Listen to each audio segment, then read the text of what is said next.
siang, perkenalkan nama saya Melissa Justin Renyaan. Saya adalah dosen tetap di program studi Agrowisata Bahari, jurusan Teknologi Hasil Perikanan, Politeknik Perikanan Negeri Tual. Bidang kompetensi saya adalah lingkungan dan ekologi. Beberapa mata kuliah yang saya ampu di program studi sesuai dengan bidang kompetensi saya antara lain bioekologi pesisir dan laut, konservasi dan restorasi pesisir dan laut, ekosistem pariwisata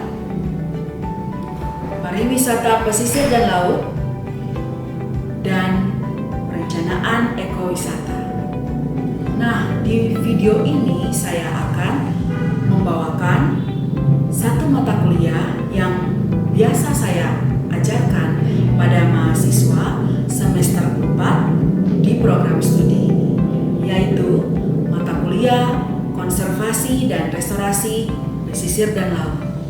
Mata kuliah ini memiliki bobot 3 SKS dengan kode mata kuliah AWB 242. Nah, mata kuliah ini memuat tentang kawasan konservasi, pengertian dari konservasi, pengertian dari restorasi, bagaimana caranya menyusun suatu kriteria kawasan konservasi, serta zona-zona dalam konservasi.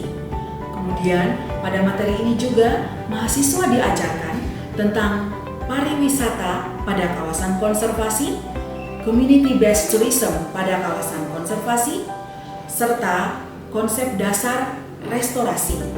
Selanjutnya, mahasiswa juga dibekali dengan tahapan-tahapan restorasi terhadap ekosistem di pesisir dan laut, serta manipulasi alam yang digunakan dalam kegiatan restorasi, jasa lingkungan, dan juga dampak dari kegiatan restorasi. Beberapa referensi yang saya gunakan antara lain Restoration, Ecology and Conservation, Biology and Biology Conservation, buku karangan Young, serta buku Ecology, Restoration and Global Climate Change, Restoration Ecology dari Hobbs dan Aramon. Dalam mata kuliah konservasi dan restorasi pesisir dan laut ini, saya akan menggunakan metode ceramah dan dialog interaktif dengan tatap muka langsung di kelas. Nah, berikut adalah video cuplikan pembelajaran tatap muka di kelas saya bersama mahasiswa.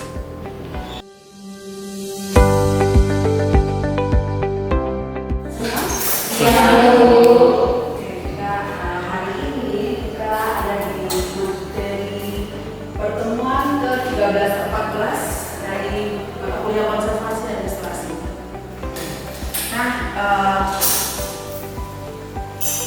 pokok bahasan kita pada pertemuan ini yaitu yang pertama tentang konsep jasa lingkungan, kemudian produk dan jasa lingkungan, teknik pemanfaatan jasa lingkungan untuk kegiatan wisata, kemudian perhitungan jasa lingkungan atau biasanya dikenal dengan nama ekonomi valuation, kemudian keuntungan jasa lingkungan sebagai bagian dari dana konservasi, dan yang materi terakhir tentang green certificate. Nah, ini adalah pokoknya. Jadi kalau konsep dari produk jasa lingkungan itu dia memuat tentang bagaimana pengertian dari jasa lingkungan, kemudian kenapa mempelajari jasa lingkungan, kenapa sih pentingnya jasa lingkungan itu apa, untuk apa kita mempelajari. Kemudian ada teknik pemanfaatan, bagaimana mengaplikasikan jasa lingkungan itu pada wisata education, kemudian wisata ekowisata, wisata alam, dan wisata lainnya. Kemudian ada evaluasi ekonomi, ya.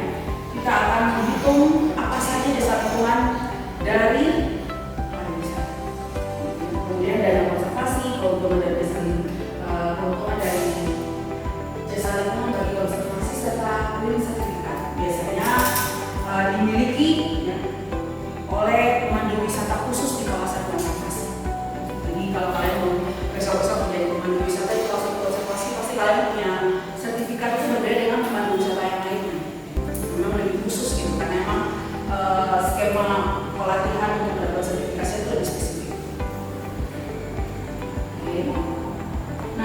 adalah pendahuluan dari ekosistem. Apa itu ekosistem? Ekosistem adalah mungkin Tasya bisa menyebutkan apa itu namanya ekosistem? Boleh.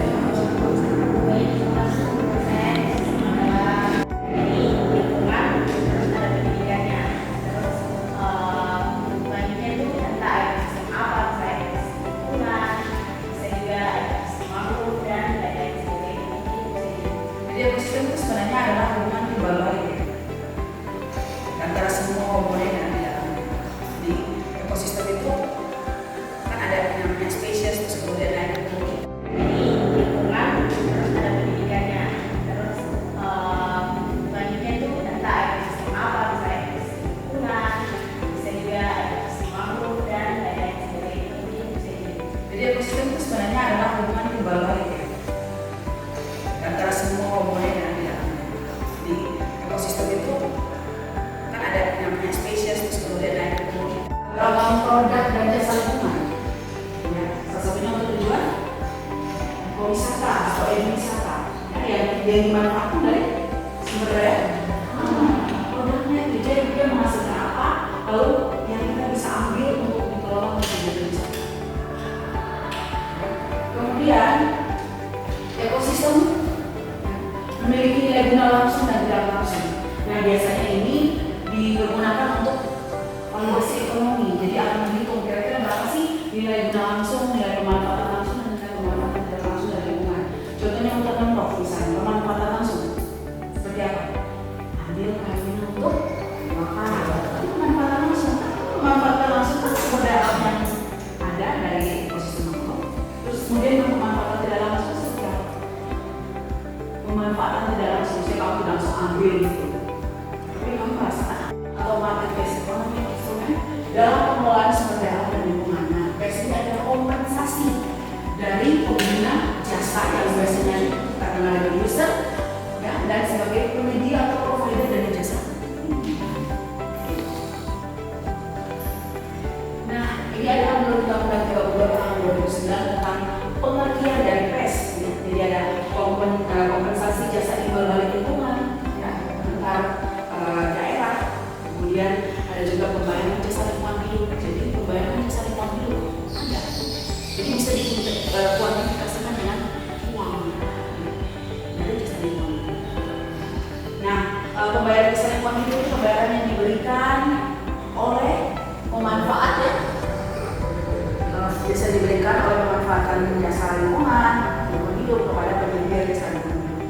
Nah, cara-cara kompensasi dilakukan oleh orang, bisa masyarakat, bisa atau pemerintah daerah sebagai apa? Pemanfaatan, sebagai pemanfaat, ya, sebagai yang menggunakan jasa lingkungan.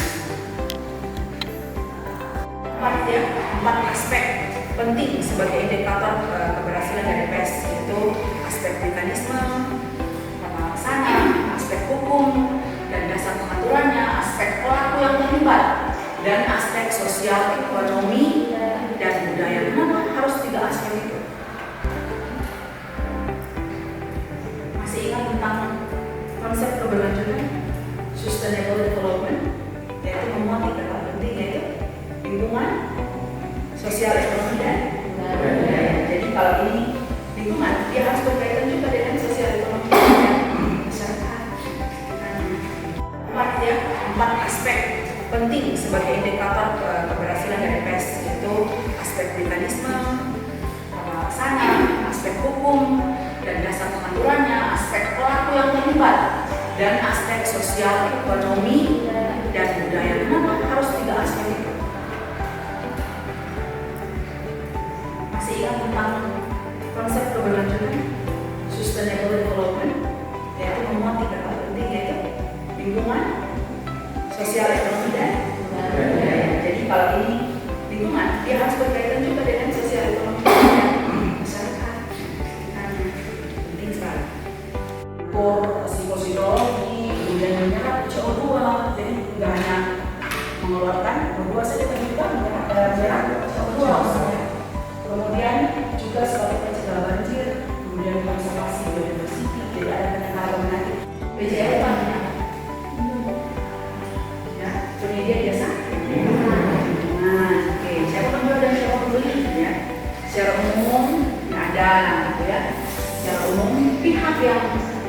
bertindak sebagai penjual pembeli adalah pemerintah daerah, perusahaan swasta, kelompok masyarakat dan individu. Nah, lebih detail lagi kerangka kerjasama antara stakeholder dapat dilakukan antara pemerintah dengan negara lain, pemerintah kita dengan pemerintah lain, kemudian pemerintah pusat dengan Pemda.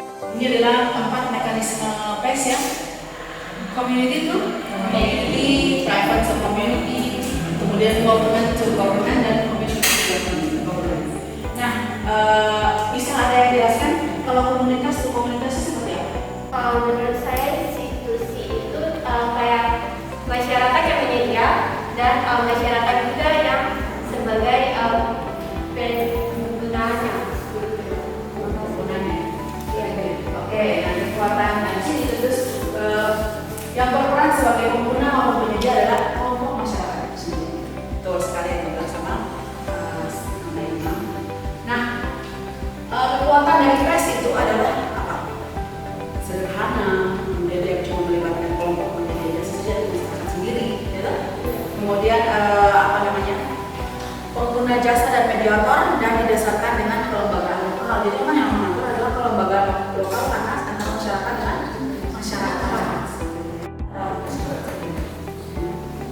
Beda dengan kalau yang private community atau uji itu ya. Oke, ada pertanyaan?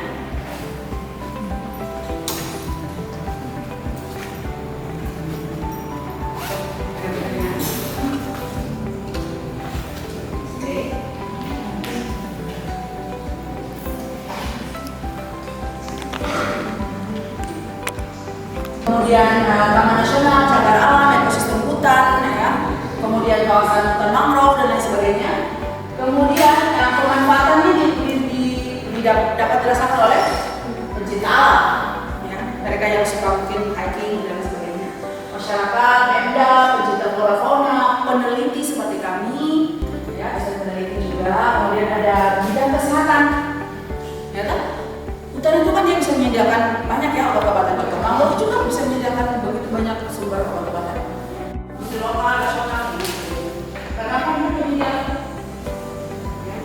penyerapan untuk karbon dioksida dan dia mengeluarkan oksigen yang bisa dihirup oleh seluruh masyarakat. Oke, nah kemudian yang ini untuk ekowisata ya. Posisinya kita dan peran kita itu di sini ekowisata dan penyediaannya taman nasional, cagar alam, kawasan konservasi, taman wisata kelahiran, dan mungkin beberapa waktu depan kalian akan magang di sana ya. Oke, berikutnya saya punya satu skema dan saya minta salah satu dari kalian mungkin yang bisa menerangkan. Oke, silakan ya. Ya, kita lihat. Di sini saya akan menjelaskan tentang skema dari pembangkit listrik tenaga hidro dan tenaga mikrohidro. Oke, yang pertama mulai dari pengelolaan hutan berbasis masyarakat atau kepemilikan lahan. Nah, lahan ini dimiliki oleh masyarakat dan adanya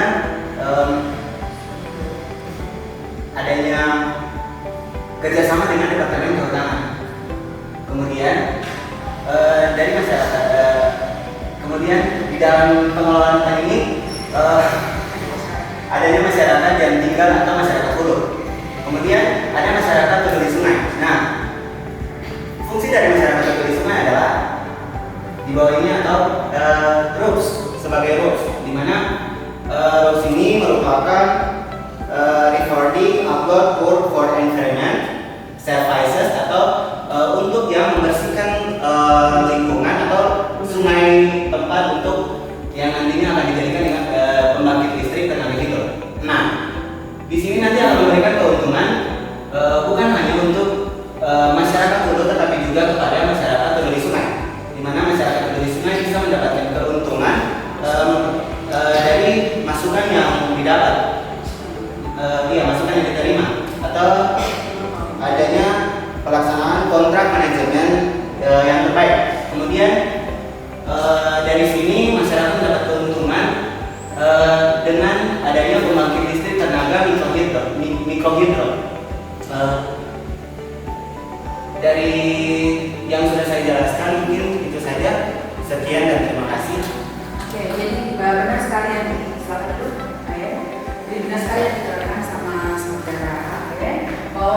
ini keuntungannya bisa langsung diperoleh ya. Di sini ada gambar uang. Jadi ada transaksi keuntungan uang yang bisa langsung diperoleh oleh masyarakat sungai. Mereka punya kontrak kerjasama dengan yang swasta untuk mereka bekerja menjaga keberadaan aliran sungai. Karena aliran sungai ini dipakai untuk PLN, menghadirkan PLTNH, pembangkit listrik tenaga mikro, hidro, yang kemudian langsung dapat digunakan oleh masyarakat. Jadi pemanfaatan bisa langsung dan tidak langsung. Tidak langsungnya, contohnya adalah listrik, sedangkan yang langsung adalah uang. Oke, betul sekali ya. Nah, kita willingness to pay di Lombok Barat dan Mataram, komunitas untuk masyarakat Mataram. Yang ini mungkin ada yang bisa tangan, yang bisa menjelaskan. Silakan tangan.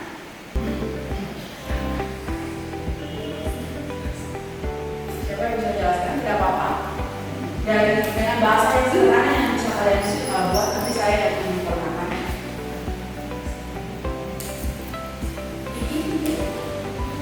Atau apa?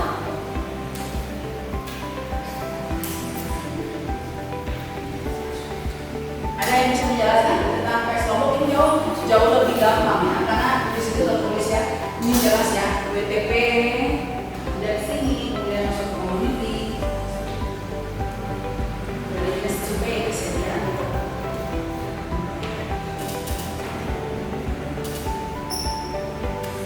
Tidak? Ada yang bisa? Oke. Ada yang bisa?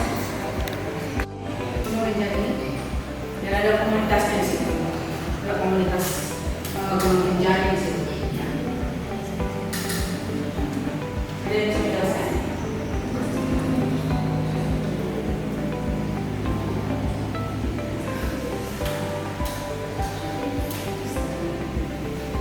Oke, ada yang bisa menjawab? Apa yang sulit dari sini? Kayaknya semuanya gampang ya. Silakan aja. Tidak apa-apa nanti kalau saya yang bisa atau ayam lagi mau maju nama, ini lagi gampang sebenarnya. Oke, kita pause dulu.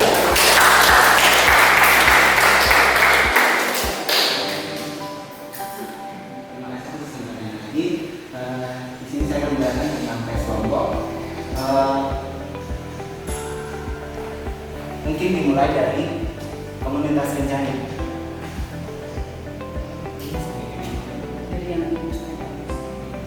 Dimulai dari Study Community of Lombok Barat dan Mataram Community, di mana komunitas Rinjani ini selaku pengelola dari PDAM yang berpindah ke Mataram. Kemudian memberikan regional treasury atau uang kepada Forest Agency atau Departemen Kehutanan untuk nantinya ada melakukan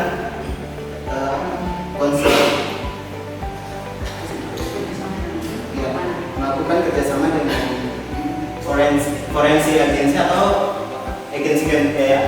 agensi kehutanan. Kemudian Forest Agency melakukan 25% untuk IMT atau institusi multi pihak untuk stakeholder institution. Kemudian 75%-nya untuk conservation group atau group conservation.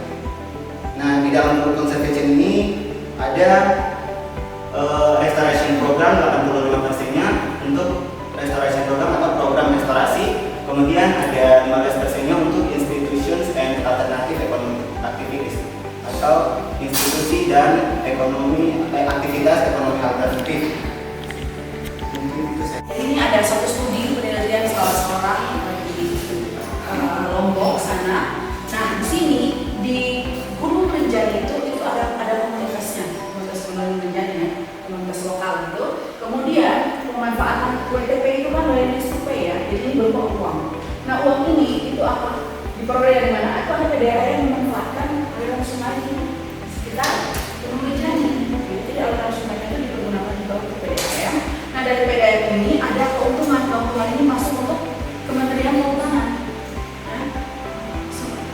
keuntungan uang ya, bentuk uang masuk ke Kementerian Keuangan. Dari sini itu ada dibagi menjadi 2 skema. Yang 25% itu untuk stakeholder, pemangku kepentingan. Sedangkan 75% itu masuk ke mana? Konservasi, grup konservasi. Kenapa paling besar? Nah, inilah yang namanya PES. Jasa lingkungannya itu dia masuknya ke sini. Jadi mereka harus membayar sebagian besar itu uangnya untuk masuk ke grup konservasi. Yang tujuannya adalah untuk apa? Kegiatan restorasi kan. Jadi mereka merehabilitasikan di kawasan di sekitar gunung Rinjani. Dan sisanya digunakan untuk kebutuhan ekonomi, aktivitas ekonomi, jadi mereka punya komunitas. Jadi jelas ya bahwa di sini terlihat besarannya lebih besar kepada kegiatan konservasi untuk tujuan restorasi, tapi juga tidak merupakan pengembangan ekonomi.